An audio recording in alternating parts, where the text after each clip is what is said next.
What up, everyone? Don't forget to head over to the website, elliottmarshall.com, where you can reserve your spot for the Rocky Mountain Retreat. End of March. Dates are on the website. So 3 days of mindset and jiu-jitsu. You will get, what's it going to be? An hour and a half, 3 hours a day of jiu-jitsu. So 9 hours of jiu-jitsu on the weekend, over the weekend. So head over there right now if you are interested to come out to Denver and do the Rocky Mountain Retreat, elliottmarshall.com. What's up, guys? This is former UFC fighter Elliott Marshall, and you are listening to The Blueprint. I believe that there's a blueprint of how the most successful people structure their lives. They don't all do it the same. They don't all do the same things. And on this podcast, you're going to hear inspirations, motivations, and stories about how they go through their life. These stories will give you clues and tricks of exactly how you can discover your passion, find your power, and then go give your purpose to the world. Thank you so much for listening. Let's jump into this week's episode. This episode of the podcast is with Mike Robbins. Mike is a motivational speaker and mindset, helps teams build their team's leadership. And we talked about it for a touch, but really we talked about, being the person that we want to be, how to show up as that person in the world, and how we can do that in our lives, in our business life, and really just in every way that we can, and being okay with when we come up short. And it was just a really great, heartfelt conversation that I really, really enjoyed. So without further ado, here we go. Mike Robbins.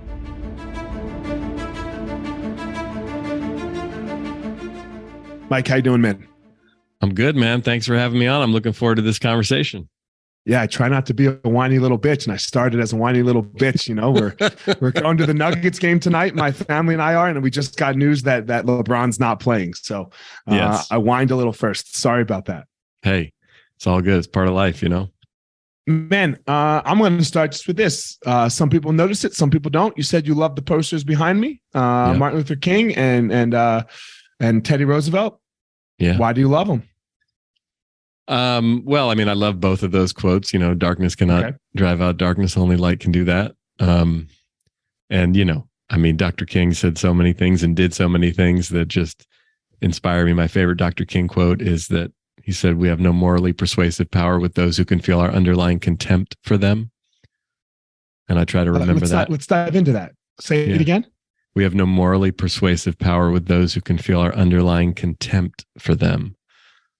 So I think about all the stuff going on in the world and the stuff that I get pissed about, or the stuff that I get self-righteous about, or the things that I think are wrong. And I just try to remind myself what Dr. King was fighting for and what he was teaching, and really saying, like, if you want to change people's minds and hearts, you can't do it from a place of contempt, even if you're justified in the contempt. So I struggle with that at times, to be honest. And I think a lot of us do. And so I try to bring that into my life and into my work. It's so hard, right?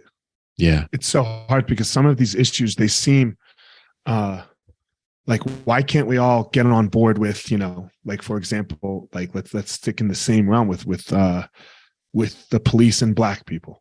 Right. Like this seems to be like super low hanging fruit. I agree. I know. And it's super low hanging. Well, and it's hard, man. And you come from the world of sports. I do too. And it's funny because it almost is like we've gotten to this place. I mean, talking about the man in the arena, the other quote up there too, we've gotten to this place where it's like, it's tribal, and it's like, whose side are you on and whose team do you root for? You're going to the Nuggets Lakers game. It's like, we're all wearing jerseys and we forget, wait a second. The most recent book I wrote is called We're All in This Together. And I've been saying that for years when I talk to teams, because like, who's the them? I'm not clear who the them is, and it's like all this us and them energy that exists so many places in our culture. And it just, maybe it serves us when we're in a competition and it's one team against another team and you're trying to win a game, or you're fighting as you did for all those years, right? But ultimately, like, that's not the way that life really happens, or relationships really work, or teams really work, or communities really thrive. Or even fights really work, man. I needed that other person. I needed them to bring the best out of me out, right? Like I don't know who said this, but a great athlete can only be great if they have a great rival. They have to have something to overcome. Totally. So Michael Jordan's the greatest athlete we've all ever seen. And he needed the Detroit Pistons. He did. He did them. It was necessary for the Detroit Pistons to be this obstacle that he could not beat and then overcome. Well, and if you think about that, it sounds like you're a basketball fan like I am too. If you think arguably the NBA was even more, it got bigger when Jordan came about and the Bulls won those championships, and it was exciting, especially if you're a Bulls fan. But Michael Jordan didn't have a real rival, right? The Pistons at first, and then it evolved. Whereas you look at Bird and Magic, and that for so many reasons was so compelling on so many levels, because those two guys come out of college the same year. They're built-in rivals. Yes. And like, if anyone listening hasn't ever watched the Bird and Magic documentary, I highly recommend it, because it's such a great film, and they talk about their relationship, and they're so different races and different backgrounds and different personalities and different temperaments, but the two of them needed each other. And, it saved the NBA, it transformed the league, and it was super compelling for any of us who were alive at the time and old enough to remember that. And even if you were younger and you weren't living through that time, if you look back, it was really interesting. And there is that piece, if you can appreciate it for what it is, that we need that competition to bring out the best in us. But it's not about beating and dominating the other necessarily. I don't think, even as a former, I played professional baseball, and like my life was, and even still is all these years later, I have to check myself for how competitive I get about stuff. And it's like, no, it's really about getting in the arena. That's why I love that other quote on your wall. It's like the courage to just get in the arena and actually play. Like that's the real triumph, in my opinion, in life. And that's one of the hardest things to do. Do I like to win versus lose? Of course I do. But it's really the courage to actually get in the arena and play. And play your life. Yeah. And really try. Really try. And show up for me as authentically as I can, as who I am. Yeah. Always improving, always, not perfect. And we all know this. But let them really see me. Let them really see Elliot. And really feel me. And look, it's okay if people aren't going to like me. That's just fine. And I'm not going to like everyone else too. But I think one of the problems that we have is that we get so scared to fail. Yeah. And what the world will say about us, that it stops us from doing that. Totally. Right? Well, it stops us from entering. Totally. And I mean, part of my story and how I came to do this work all these years ago, so I grew up in Oakland, California. I still live in the Bay Area, not in Oakland anymore. We live across the Bay in Marin County, but, raised by a single mom. We didn't have a lot of money. I was super passionate about sports. Baseball was my sport. I did play a little basketball. I wasn't as good, but I was a baseball player. I get drafted out of high school by the Yankees. Don't sign with the Yankees because I got an opportunity to play baseball in college at Stanford. So I go to Stanford, play there, get drafted by the Kansas City Royals out of Stanford, sign with the Royals, and go into, as you do in pro baseball, into the minor leagues, right? You got to work your way to the big leagues. I end up blowing my arm out in my third season in the minor leagues with Kansas City. I'm 23, tear ligaments in my elbow. And a couple of days after I got hurt, before I got sent home, before I had surgery, before my career actually ended, but I kind of knew like how serious I hurt myself, and I'd been playing long enough and knew my body well enough. I'm sitting in the locker room, and it's Sunday morning, and minister who would come in on Sundays and do a little chapel service. It was voluntary. I didn't usually go. Sometimes I go, sometimes I wouldn't, but I'm sitting in the middle of the locker room with my elbow in an ice bucket, in a lot of pain physically, in a lot of pain mentally, emotionally, feeling really sorry for myself, feeling scared. What's going to happen? The season's over. I got to go home to California, have an operation. Might be the end of my career. He starts telling this story about this young ball player who wanted to quit when he was in the minor leagues and he was struggling. Got called into the big leagues, couldn't handle big league pitching, wanted to go home. The story was about Willie Mays. And the minister says to us, what if Willie Mays had quit when he was in the minor leagues because he was scared, because he was struggling? He was like, we would have lost one of the greatest baseball players to ever play the game and this icon. And I'm sitting there listening to this story, and I'm clearly not Willie Mays, but I started crying in the middle of the locker room because I realized, I don't know if my career's over. It might be. But I think I forgot to actually enjoy and appreciate this thing. I've been so scared I was going to blow it. I was so scared I wasn't going to make it. And in that moment, I actually realized, to Theodore Roosevelt's quote, like, I had actually gotten in the arena and played. Yeah, I wasn't where I wanted to be. Yeah, I got hurt. Yeah, I wasn't pitching in Yankee Stadium like I hoped to be. But the triumph was really just putting myself out there and doing it. But I don't think I realized it until that moment. And I had started playing baseball when I was 7. And so for me, it was this really painful moment, but this really enlightening moment that, 2 years pass, I have surgeries on my arm. I try to come back. I can't come back, and I have to walk away from baseball. But I remember saying to myself, I'm almost 50 years old now. I was 23 at the time when I got hurt, 25 when I finally had to walk away from baseball. But I was like, I'm not going to do that again.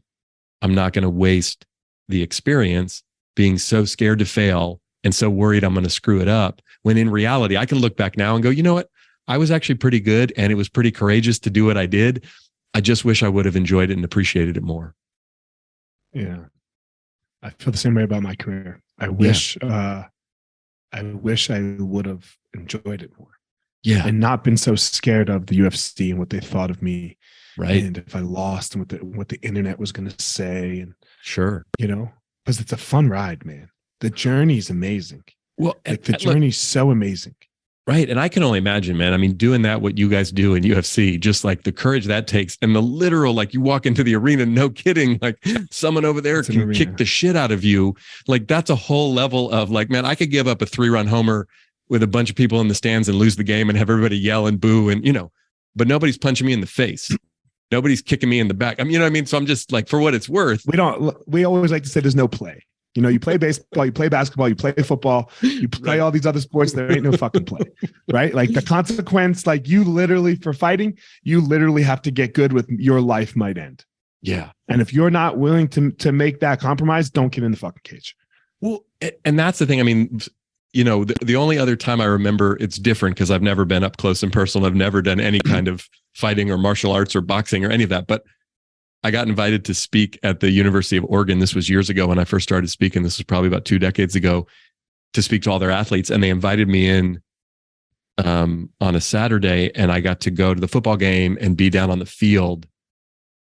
And I'm standing on the field, and I've been to a lot of football games in my life. I never played football. My mom wouldn't let me, which I was kind of secretly grateful for. My parents wouldn't let me play football either. And then look where I ended up. Oh my goodness. Jesus, we should have let him play football. You never know. Anyway, go ahead. But being down there, like being in the locker room before the game, it was like University of Oregon was playing Arizona State. It was on national TV. And I was just like, man, the intensity in that locker room, and these guys going out to play on national TV and put their bodies on the line in a way, and just standing on the sideline watching the game and the speed of the game. And that was not even the NFL, that was college. But I was just like, had a whole deeper level of appreciation for what it takes. Because to compete at any level in any sport, and again, a sport like MMA is so intense, but like with the intensity and everyone watching, but then to have the added piece of, like, you literally could get killed. You literally could get seriously injured. I mean, those are 2 huge things happening simultaneously that take a lot of courage just to get in that arena yourself, It's really weird for me too, because I look at it now, man, and like, I watch fights, and like, I have fighters that I coach, and I don't know how I did it. Like, I can't comprehend, like, it's beyond, like, I don't have that in me anymore. Like, right. that piece of me is gone. Like, It seems crazy to me, and it is what it is. But like, I'm just, I don't know. Yeah. It's very interesting how life shifts. You tell everyone what it is you do. Like, so career ends, right? The career you want ends 23, 25 now, right? Because you said you want 2 more years, right? Like, your whole life. And this is the weird thing about pro sports. And I don't care who you are. Okay. I was literally just on a podcast the hour before with Bruce Arians, his son, Jake Arians. Right. Both Peyton Manning and Tom Brady got chewed up and spit out by their teams. Mm-hmm. Peyton in Indy and Tom Brady in New England. Yep. Now, they're big enough and good enough that it would have never mattered if they never played another game. Right. But that thing happens for everyone. It does. The team chews you up, spits you out, says fuck off because they don't really need you anymore, which means you can't make them any money. So, or they don't think there's any potential of you making them any money. So now what? Right. What was your now what? Well, so, I get hurt. Well, I was just saying, look at, Jordan ends up at the Wizards at the end, and, Joe Montana ended up. Yeah, but that was his choice. That was Kansas his choice because he bought in. Jordan bought in. It's true. But I mean, at some level, you're right. The point is, though, to your point, every career ends in sports, no matter how good you are, no matter who you are. And for me, I get hurt at 23. I retire at 25. I don't make it to the big leagues. I don't make any money. So there was a piece of it in practical reality. I had failed. I was disappointed. I had to figure out. I made it to the big leagues and didn't make any money because there's no money in my sport. Well, there you go. Right. Yeah. I mean, that's the thing though. And so, but I ended up, oh gosh, what am I going to do? And I come home. I grew up in the Bay Area. Like I said, I come back here. It's the late 90s at the time. I have to get a job to like pay the rent, because so I get a job working for an internet company. Didn't have any idea, knew nothing about business or having a real job or, even though I'd gone to college and gotten a degree, I didn't think about what came next after baseball. I really didn't. So I get this job in sales, online. It's a weird thing, Mike, because you can't. If you really want to make it, you can. Yep. You can't have a foot out the door because once you have a foot out the door, that's all out the door. Totally. You have to like burn the boats and just say, or, whatever it is, let go of the whole thing. And then figure it out. So I get this job, but I was a mess at the time, Elliot. I mean, I was lost. I didn't have any sense of direction. I had no identity. Who am I if I'm not an athlete? Who am I if I'm not a baseball player? The first book that I wanted to write, which I never wrote, was called What Happens When You Don't Make It. Because I feel like there's so many athletes walking around in lots of different sports who play even at a pretty high level, like all the way through and go to college and do this. And then all of a sudden it's like, and even if you only play in, little league or high school or whatever the heck, if you identify yourself as an athlete and then that stops for whatever reason, you get hurt or you can't play anymore or there's no opportunity or whatever, it's a thing, I think, for all of us to go through. I think it's almost worse if you are a high school kid. Right. Like imagine you're the best quarterback. You're the starting quarterback. All the chicks love you, right? You're the most popular kid in school. Right. And then all of a sudden at 18 years old, that ends. And I think for a lot of those guys, their life goes worse. Totally. Literally 18 forever. It's interesting you say that because I think about that. It's, again, the small town quarterback or the state champions in Indiana that win the basketball championship. And then it's like, hey man, you're 6'2" and you don't shoot like Steph Curry, and sorry, you're not going to get to a Division I scholarship, or you're not going to get to play in the NBA, or you're not going to get to go to the whatever. And then you're right. It's like, but so for me, I come home and the thing though that was helpful for me, that realization that, oops, I forgot to appreciate it. I didn't want to be bitter. And so I got into therapy and I got a lot of help because I knew that I was struggling. And my dad really struggled. He had bipolar disorder. There's a lot of mental illness in my family. And I had struggled with some depression myself in college. And I was like, all right, I'm really disappointed that I didn't make it to the big leagues. I'm really sad. I don't know what the hell I'm going to do with my life, but I am not going to let this ruin my life. And I'm not going to be sitting at the end of the bar when I'm 50, 60 years old, talking about I coulda, shoulda, woulda, I used to be somebody. Like I was clear about that. I didn't know what the hell the next path was. I didn't know what the passion was, where I was going to head, but like, I knew my next job was to figure that out. And so that's what I got a job working in San Francisco for an internet company, but I started to really get passionate about personal growth and development. I was reading a lot of books. Really young, at 25. Well, and honestly, this started even earlier because Elliot, for me, the first bout of depression, I was 20 in college. And I just started this is how long ago it was. It was, I'm almost 50 now. I was listening to cassette tapes. I'm listening to Wayne Dyer. I'm listening to Tony Robbins. I'm listening to Deepak Chopra. I'm listening to these people talk about things, about health, about wellness, about wealth, about all these things. Cause I'm not learning. I went to Stanford University, like a really, really good college. I wasn't learning anything about health or happiness or fulfillment or relationships in class. And I'm like, these things seem kind of important to me. And I don't want to fucked up, man, because they're the most important things. Right. The most important things. Because if you don't have any of those things, you can have all the money in the world and be as successful as you want. And great, you can fly on a private jet, but you're fucking miserable. Right. Right. It's like, Tony Robbins talks about the science of achievement and the art of fulfillment. And it's like, it's hard enough to learn how to achieve things, but that we can learn, but then to really learn how to actually be fulfilled. So I worked for internet companies for a couple of years, and then the .com bubble bursts and I get laid off from my job. And I was, kind of disappointed, but also it felt like a blessing in disguise because I was like, I didn't really want to be doing this anyway. I was just doing it to make some money to pay the bills. And then I had a mentor of mine ask me a question, and they said, Mike, if you could do anything, if you didn't have to worry about paying the bills and you weren't scared about that, what would you do? And I just immediately said, well, I would speak and I would teach and I would write and I would try to inspire people. Like all these people, these books I'm reading and these people I'm feeling inspired, I would do that. And he was like, oh, you seem really clear. You should do that. And I was like, now? What? Like, what do you mean? I was like, I don't know. I mean, this is the year 2000. There's no social media. There's no podcast. There's no YouTube. There's no blogs. There's no nothing. There's like write a book and get on Oprah or have an infomercial or I don't know. I mean, there was like, I was like, yeah. I mean, that was the way you did it, right? It was like, yeah. and he said, well, I said, look, I'm 26 years old. At this point, I was now 26. I don't know anyone. I don't know anything. I don't know how to do that. I don't know how to. And he was like, well, look, if you're really committed to it, you'll figure it out. And so, that was kind of, I tried to get a job. I couldn't get a job because the economy was terrible and nobody was hiring. Everybody was laying people off at the time. So then I met my wife, my now wife, Michelle, who's amazing. And Michelle had started her own business, had a staffing company, but was getting really into life coaching at the time, which was kind of a new thing. And she and I both had that passion in common.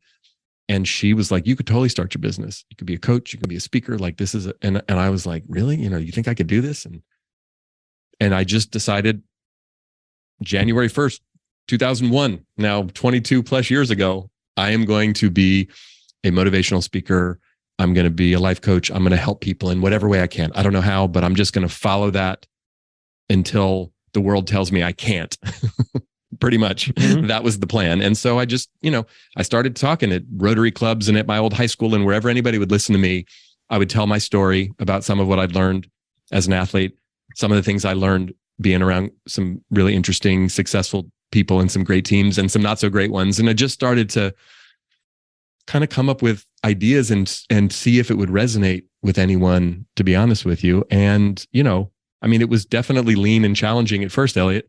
And I didn't know a lot and I had no idea how to make money doing it and all of that. But in a relatively short amount of time, I was fortunate in that I knew some people from college. I knew some people from baseball. I live in a place here in the Bay Area. It's, right close to Silicon Valley where there's a lot of interesting things happening.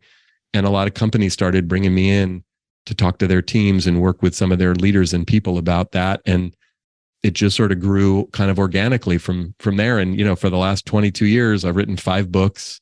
Most of our clients are, Google and Wells Fargo and Microsoft and these big companies that bring me in and I talk about leadership and teamwork. I talk about, healthy ways to be competitive, as you and I were talking about a few minutes ago. Yeah. And, that's what I've been doing, writing and speaking for a couple of decades. And I feel really blessed. I love it. It's, like you, I have a podcast. I mean, it's just to get to share ideas and meet people like you and talk like this and do it for a living. It's like, I feel like I felt when I was playing baseball, like they're paying me for this. Are you serious? Yeah, man. I so love what you're saying right now, man, because I just, I refuse to do anything I don't want to do. Mm-hmm. I refuse. I refuse. This life is too short. Look, you got to do a whole bunch of shit you don't want to do, taxes right. and, right. Answer emails that you don't want to fucking answer. But like on a macro scale, yeah, I'm not doing anything I don't want to. It's just not fucking happening because it can end tomorrow. 1, 2, I love relationships, love them. And I love my people. So I want to do my thing with my people and that's it. So when you talk about this leadership thing though, mm-hmm. I am a believer that this is our number one problem in the world, specifically coming from males. Yeah. I think we're doing a terrible fucking job. And I don't believe in toxic masculinity. I don't believe that's a thing because I believe in the behavior that they're describing. Sure. Right. But that ain't fucking masculine. No. That's not masculine. So don't call it toxic. Don't say, hey, that's just bad masculinity. No, right. That's just called asshole. Right. Or whatever else you want to call that. Right. But I am a believer in we got to do hard shit and it ain't easy. Like I'm okay with, I don't want participation trophies and I don't want any of that shit. I think that's made us soft. I think that's definitely made us soft. But at the same time, our men, we got to step up like real fucking leaders in the world. And we are not doing that in my opinion. I agree with you, man. And I think, how do we change it? Well, look, I think what you're saying is so true and so important. I mean, my sense about it is I think a lot of the problem is there's so much fear. And as men, we haven't been raised or trained to know healthy ways to deal with our fear and other emotions, right? I mean, you and I are both taught, and we're still teaching our boys this, even though we're getting somewhat better. Boys don't cry, suck it up, be a man, the whole sort of, I mean, look, and you come from the world of where you got to be tough, you got to be strong, like you're literally fighting for your life. And I think of all those years and all those locker rooms that I was in. And look, not every man plays sports. Not every man is raised to then get in competitive environments like that. But that's sort of seen as the alpha male model. And you think of even business, it's like the more you make, the more you do, the more you have, the better. It's like all of this, it's sort of theater of what it means to be a man instead of the reality of what it really means to be a man. And some of us, like me, I literally wasn't raised by a man. I was raised by my mother, who was amazing and strong. And like to this day, my mom passed away 11 years ago. And I think about her all the time. And I don't know how the hell she raised two kids as a single mom. Like my wife and I look at each other and we're raising two teenage daughters and at times really struggling and looking at each other going, I don't know. And I think about my mother who was doing it all by herself with no money and just making it up in the 1970s and 80s when, there wasn't a lot of compassion or empathy or awareness for single moms. But so, I mean, so many of us as men. So what I've had to do, and I think a lot of men, even if you have healthy male role models in your life, what do? We make it up as we go. And you're supposed to know, and you're supposed to act like you're tough and you're strong. And, I mean, I learned as a kid, I wasn't good at fighting. I was good at talking, and I was good at pretending like I was tough enough to get out of most of the fights. Because if someone really took a swing at me and hit me, like that was going to be a problem. So I had to figure out, but again, it was all fear-based. And then we've created all of these behaviors and all of these ways of being in the world that aren't healthy and that aren't good leadership, but we've sort of gotten away with. And this is where we are. Yeah. I don't know, you tell me what you think. For me, what got me out was figuring out, because I had I was forced into personal growth, right? It was forced upon me by the world, by all of my fear and anxiety and insecurities cracking me and breaking me and saying, hey, now you're going to deal with me. You can't run anymore. Yes. So it was forced upon me, and what I came to was I just had to figure out who I was. And then once I had like what I like to call my pillars of things that I could stand on, and I knew that they were always true, then I could really go out in the world and give what the world needed of me, and then get so much back in return. Yeah. So I just think a lot of people don't know who they are, and they're scared of who they are. Yeah. Well, and I think that's true across the board. And I think specifically, look, I mean, not all men are the same, of course. However, I do think we get socialized in a way that it's not encouraged or doesn't feel that safe for us to ask for help, for us to say, I'm struggling, or I don't know who I am, or I don't know how to do this. I'll give you an example. Just today in my life, right? I'm about to turn 49 years old. I've done a lot of work on myself. I've never been very handy around the house, right? I'm just not that good at like fixing things and building things. I feel you, baby. Okay. I feel you, baby. And so I've had to get over it with my ego. And like now I'm fortunate enough that we can, hire people to come over and do stuff. But I have this moment when some dude shows up at my house to like do something or fix something. I have this insecurity that still lives for me, that this dude is looking at me like, dude, why don't you step up and man up and take care of this for your wife and your family? Like, why are you paying me to do it? Now he's probably not thinking that. He's probably like grateful for the work. But my little insecure brain is like, I'm like telling the guy today, well, man, I'm not very good at this. I was trying to be honest about it, but I noticed as I'm doing it, I'm laughing at myself because I'm sort of telling this guy a story. Like, listen, my dad wasn't around when I was a kid and he doesn't need to hear my whole psychobabble. But in my mind, there's still this part of me that thinks like, I'm not a real man because I can't fix this or do that in my own house. But again, I have enough awareness and enough compassion that I can see the pattern at play. But there's so many things like, where did I pick that up? Why can't I just say like, hey, you know what? That's just not one of the things I'm good at. Who cares? Who cares? Yeah. Like my wife is not over there. Michelle loves me. She's not judging me going, you're a loser. I hate you. You're a terrible father. Look, mine is judging me because she can fix everything and she wants me to learn how to fix shit. And I'm like, no, babe, I'm going to make enough money at what I'm really good at to fucking pay someone else, yes. you know? Yes. But I feel you. My thing's different. My thing's being fat. Like I always think I'm fat. Like I'm not fat now. I wasn't fat, you know, I was fat as a kid a little bit. And part, you know, so it's so interesting how we each have these different struggles. But like, I think one of the things is like, look, we're not on here complaining about it. No. Like, I don't want you to do anything for me that I think that I'm fat. Like, but to hear that other people have problems and issues and that will bring us together a little more, you know, like thinking that Elon Musk has no drawbacks, you're fucking crazy. Totally. You're crazy, even in his personal life about the things that we don't know. Right. Well, and I think, and I would say, you know, of the many things that I think women do such a better job than men do around insecurities and challenges is the willingness to open up about it, the willingness to connect about it, the willingness to ask for support about it. Like, hey, I'm struggling with this, or I'm insecure about that, or I don't know about this. I think, again, the way we're socialized, like I often will tell the story that one of my favorite days of the year when I played baseball, it was simultaneously like the worst and something that I loved, was the last day of the season. Now, every now and again, if things went really, really well, the last day of the season was awesome because you won the championship and like everybody was right. And I was on some teams so that was fantastic. But usually, unless you won the championship of whatever league I was in or playing, like the last day of the season sucked because you lost, you got eliminated, you got knocked out, some team beat you in the playoffs or whatever the hell, right? And I had a chance, like we lost, you know, and when I was at Stanford, we lost in the College World Series. That was heartbreaking. When I was a teenager, I got a chance to play on Team USA and we lost in the gold medal game to Cuba, and I pitched like shit and was devastated by my performance. I mean, so I had some pretty big losses in my years of playing baseball. But what I always appreciated about the last day when we would lose is that not everybody, but quite a few of the guys on the team would cry.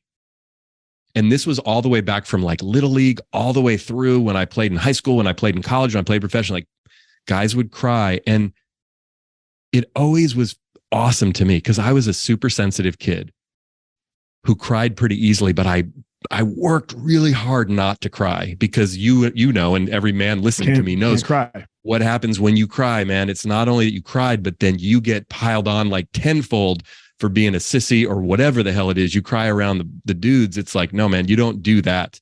But it was like there was permission to cry on the last day of the season. It wasn't like a big thing. People didn't make fun of each other. No one pointed. Guys would like sit in their lockers with their glove over their face or whatever. It would like you do it sort of on the down low. But the reason that I appreciate it, because I would look around and I would feel so much empathy and connection to my teammates and think, man, these guys feel that stuff just like I do. We just never talk about it. And it always made me feel just less crazy, more human. And like, that's the thing that I often will say to other men. It's like, man, let's stop performing for each other. Let's stop competing with each other in this negative way.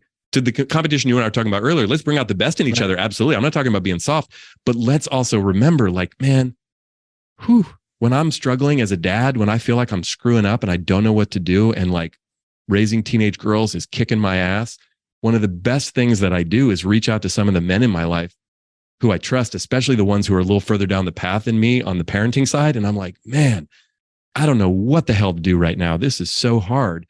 And those guys are fantastic with me and for me. And I just love having men in my life like that I can have those kind of conversations with. And that's been a journey for me to create those kind of relationships, because you and I both know that's not the way we normally interact with each other as men. We bro talk. Yeah. Men bro talk. Yeah. Right. We don't talk about how what's going on inside the four walls of our house. Right. We're supposed to keep that. We're supposed to handle that shit. And then keep it, talk about all the good things that are out, you know? Right. We bro it. And look, go ahead. No, I'm saying we talk about the game. We talk about the you know, guys that golf or fish or whatever the hell you do. You talk about the things, the car, the stuff, right? Or business, even business. We bro, but it's still bro talk. Yeah. We don't talk about what's going on inside, not only inside the four walls of our house, but inside our heart. Right. Yeah. Do you think most of us know? Yes and no. I mean, I think it varies, right? Like, can we put words to it? Is what I'm saying. Can we put words to these feelings that we have? Because it's not like you don't have them. We've just learned. We've gotten really good at fucking ignoring them, beating them down, and drinking and medicating and doing all. And I'm not knocking at medication or therapy or anything like that. No. It's like I do both. I'm not, but we've gotten really good at just not paying attention to what is going on inside. I agree with you. And I think like a lot of things, it's like anything, man, you got to develop the skill, develop the language. How did you do it? For me, I mean, it's funny, I come from a long line of talkers, so I've always been very verbal. But I would say, verbalizing things, as important as it is not always the same as actually feeling. And so for me, getting into therapy very young and not being afraid of that, not being afraid to talk about my feelings. I mean, for as many challenges as my father had with his bipolar disorder, and, my dad was this not athletic. He was in radio and television and actually had a lot of talent and skill, but because of his mental health struggles, never really had a ton of success in his life. My parents split up when I was very young and my dad wasn't really around. And my grandfather, even my dad's dad, they were both very expressive and very emotional men. So I actually, and didn't realize until much later in life, like I appreciate that lineage. And that, like, my father, when I was in college, Elliot, my dad was in my life a little bit that time. He would come to see me play baseball sometimes. And my dad's side of the family is Jewish. And this is also, I found it like a very common a Jew. Oh, you are very common though. Jewish thing. Jewish. Yes, Jewish, right? Me too. But my dad would hug me, and my dad would kiss me on the mouth, which I never thought was a weird thing until my buddies were like, "Yo, what's up, man? Yo, you're kissing your dad," and I was like, yeah, like, is that weird? Like, again, didn't know that. But to me, like, as an example of my father had all these struggles. My dad and my relationship wasn't great. He wasn't a role model. He wasn't all of these things. Mm-hmm. Mm-hmm. He didn't teach me how to fix shit around the house. He didn't all these things, right? There's a long list of stuff my dad didn't teach me how to do. But my dad actually modeled and gave me permission in a really, both like by the DNA and the genes, but also by the way we interacted with each other, that it was okay to talk about how you felt. And I saw him do that.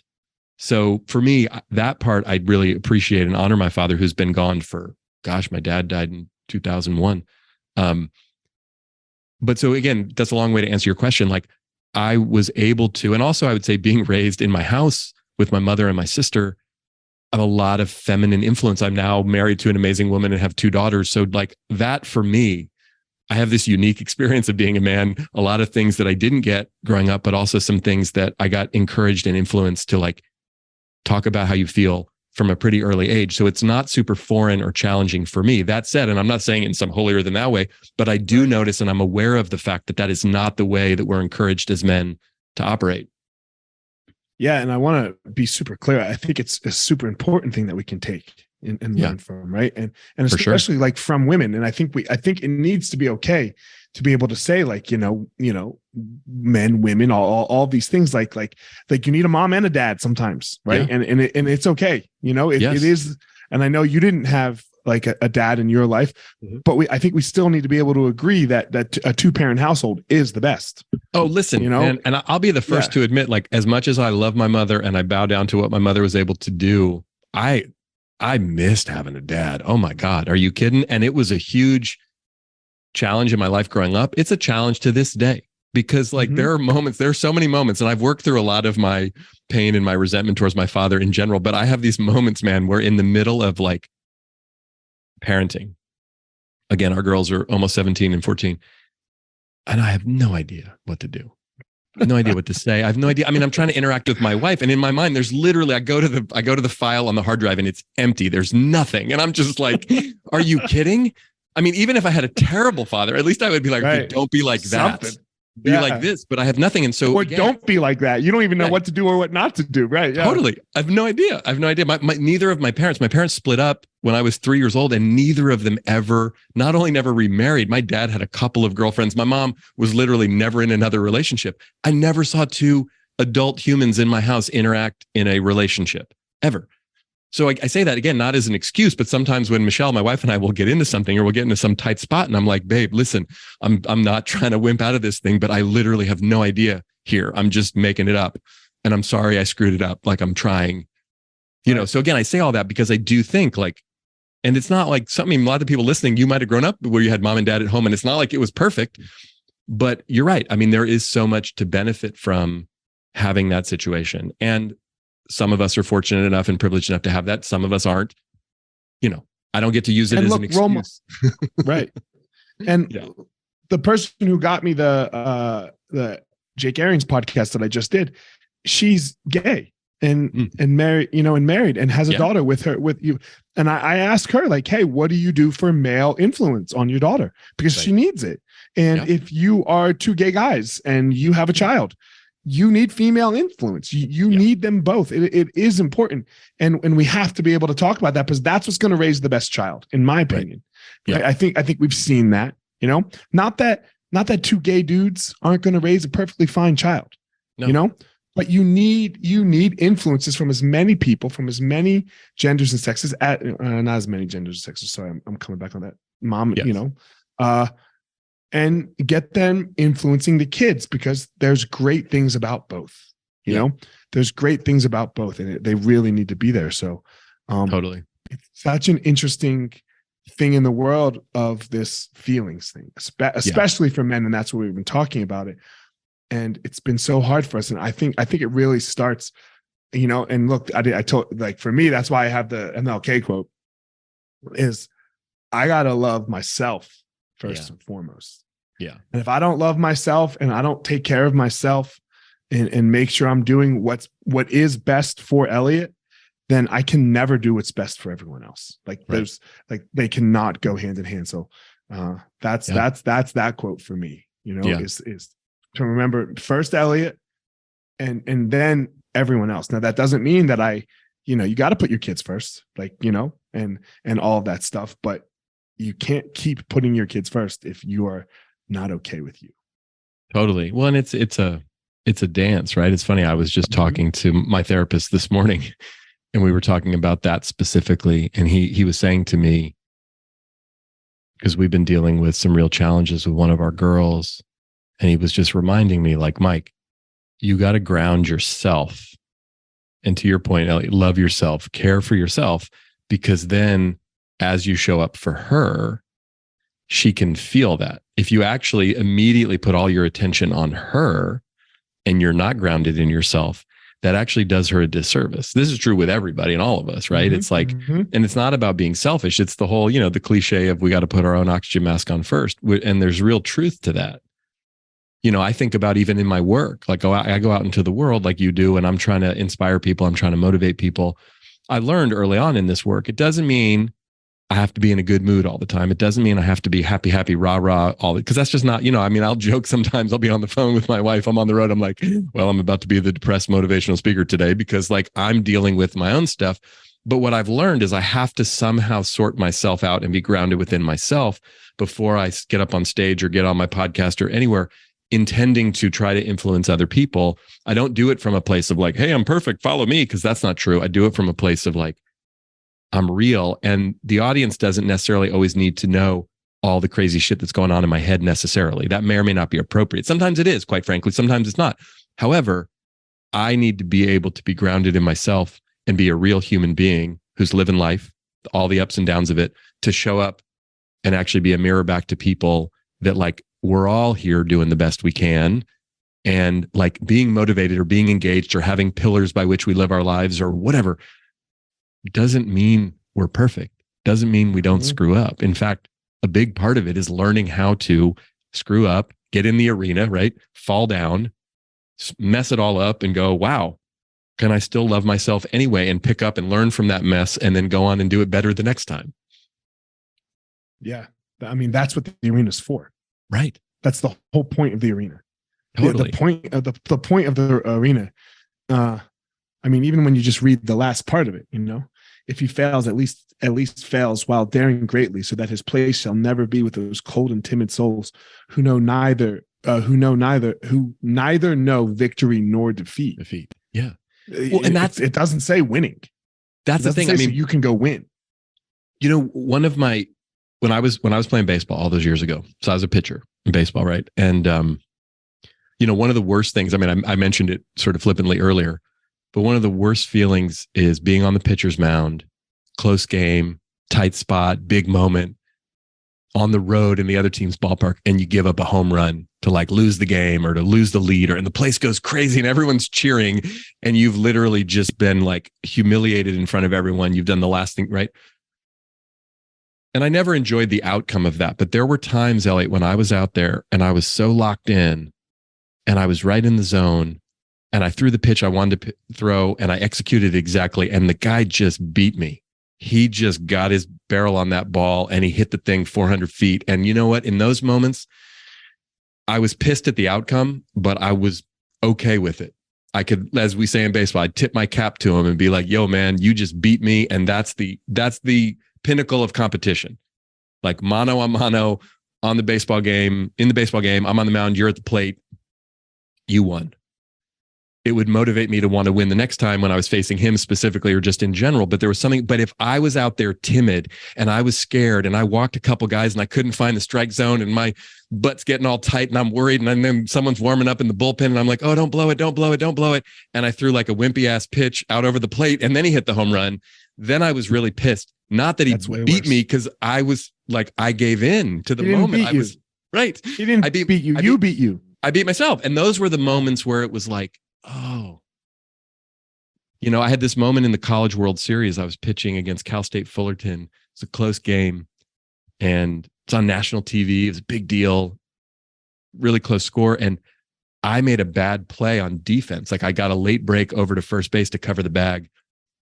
And it possibly could have been a double play to end the inning. And I missed the ball that my shortstop threw to me because at the stadium in Omaha, Nebraska, where they play the College World Series, like I'd never played in the stadium that big. There were fans out in the outfield behind the fence. And when he threw the ball, I literally lost the ball in the t-shirts because I'd never played at a stadium that was that big that had fans in the outfield like that. So it went by me. The guy goes to second base and I walk back to the mound and I'm so pissed at myself because I think, oh, I made that error. We could have gotten out of the inning. And I was so stuck in that last play. Fullerton took the lead. The next pitch was a bad pitch. The guy gets a base hit. The next guy scores. I get taken out of the game. And then we end up losing that game by a run. And I watched the replay after. And even if I had caught the ball at first base that I missed, he was going to be safe anyway. He'd beat the play. But I didn't know that in the moment. It all happened really fast. And I was busy being pissed at myself that I then lost the next moment. And I got taken out of the game and we lost the game. And I often will tell that story as like our mindset. And when we don't pay attention to things, or when we waste a lot of energy beating ourselves up on something that happened, I couldn't do anything about that play. I could do something about the next pitch, but I was stuck in I messed up, and I did it on TV, and everyone's mad at me. All the craziness of my brain that I was out of the moment for the next pitch, and then I was out of the game, and then we lost. And it's like life happens like that a lot. And so for me, it's like, can I stay present in the moment? And even if I screwed something up, even if I say something that I didn't want to say, even if I upset someone, even if I fail miserably, not that I want to, but it's like, does that failure then carry into the next moment and the next moment? Or as one of my old coaches used to say, like, you lose and then you don't learn from it. And then you lost twice. Obviously, we're both sports fans here. And we talked about like sports documentaries earlier a little bit. Right. Magic and Bird thing. I think the best sports documentary is The Last Dance. It's amazing. I've watched the whole thing through 4 times, and I've watched the 10th episode. I don't know, every plane ride I take, I'll fucking watch that episode. Yeah. And what they talk about is Michael Jordan. His best attribute wasn't basketball. His best attribute is that he could stay in a moment. He could be in the moment, and that's it. And I can remember them talking, like, right after that, the Bulls are at practice at Utah and they're all shooting half court shots or, whatever, they're shooting long shots, and they all miss. And then Michael hits it. And then they ask him about it. And he goes, why would I ever think about missing a shot that I haven't taken yet? Just like, God damn you, motherfucker. Right? Like, God damn. But he believes it. That's the thing, is he fucking believes it. I can try to get myself to believe it. He fucking believes it. And that's the gift. Yeah. That's the gift. And that's where, that's why I call him the GOAT of GOATs. Yeah. Is because that is so goat like. Yeah. You know, that is what that's Buddha, you know, that's enlightenment in that moment. So yeah. Well, you're right. And like as we close, go ahead, sorry. Yeah. No, I just say the unwavering belief in himself and also the being in that moment, you know, and knowing, again, it's not like Michael Jordan made every shot, but there was something in there that just the belief that that was going to happen at a level that was like we've never seen before in basketball or in any other sport, really. I'm going to tell the story out loud. So just because it's just too cool to me and we're on the topic. So yeah. I have a speaking agent, you know, and when we first started working together, she was like, who are your top 3 that you would want to meet, people in the whole world? And I was like, look, I already got one of them, Mike Tyson. I love Mike Tyson. And it's like, and my other 2 are Obama and Jordan. Okay. And large, right? Yes. Like, you know, and then that's it. We're just done right there. That part of the conversation ended. Well, I was in a meeting with her last week, and halfway through the meeting, she goes, look down at your phone. And I flipped my phone over, and she got Michael Jordan's personal contact info she met it. You know, she knows his publicist, and now like we're trying to do a podcast. Like they're working on it, and I'm like, and that's just like I won't even save the phone number, bro. Like it's still just as a text message. I hear you. Wow. You know, that's because so cool. he's like that conversation. I don't like, I'm going to air it, but I don't even know if I would air it because I just want that for like, in a way for me. Right. Cause like I'm definitely airing it. So if I ever got that, it's going out to the world. Good. Yeah. Everyone listening is like, yeah. Everyone listening is pissed. Like you better air that thing. Yeah. You better air it. Yeah. And it's just one of those things because that guy was amazing. Yeah. You know, and what he did. And it had a cost, you know, it had a cost. So let's realize that as well. Right. Like to be that amazing at one thing in particular, there's going to be a massive downside on the other side of it. Sure. You know, family, person, like human in general, probably. But we moved on past all of that because how great he was. And we all want to talk to him. Totally. We all would love to have just a touch of that. So yeah. As we close, I always like to ask 2 questions to wrap it up. This podcast, it won't get you another speaking gig, right? You will make maybe 1 book will be sold, you know, possibly, you know, maybe let's root for 2. Yeah, let's go for 2, you know, so it won't really change your life that much, you know, in the sense of like anything monetarily or business wise or anything. You're a busy guy. We're all busy. Everyone's busy. Why take an hour out of your life to go on a podcast to some dude that you never met before that really won't bring that most likely won't bring you that much? Well, first of all, you asked, and even 22 years into doing this, like I never take that lightly. I'm just honored and humbled when anyone asks and is interested in hearing my story, my ideas, my beliefs, what I think. And secondly, I always check things out, or we check things out that come in requests. And even though I didn't know you, just clicking on your site and looking at what you were doing, like I resonated with it and just said, let's do this, because I had a sense you and I would connect on some different topics and it would be a good conversation. And I'm glad to say I was right. So thank you for reaching out. And I'm grateful that we've had this conversation. Yeah. You know, I asked that question, not so much to like toot my own horn, but like people are always looking for an ROI, right? An ROI with their time, an ROI with their money, and yada, yada. And sometimes it's not monetarily. It's not a monetary ROI. You don't know what comes out. So learn how to say yes to things rather than to say no to things, because it's so easy to say no to things, you know? Yeah. My last question is about your gift. Like we were just talking about Michael Jordan, his gift to be in the moment. I believe everyone has a gift inside of them, you know? And maybe it doesn't bring you greatness and fame like it did Jordan, but it brings you something, right? You got to go give it to the world though. Like you give that gift that you have to the world, and then the world returns something for you. What's yours? I think it's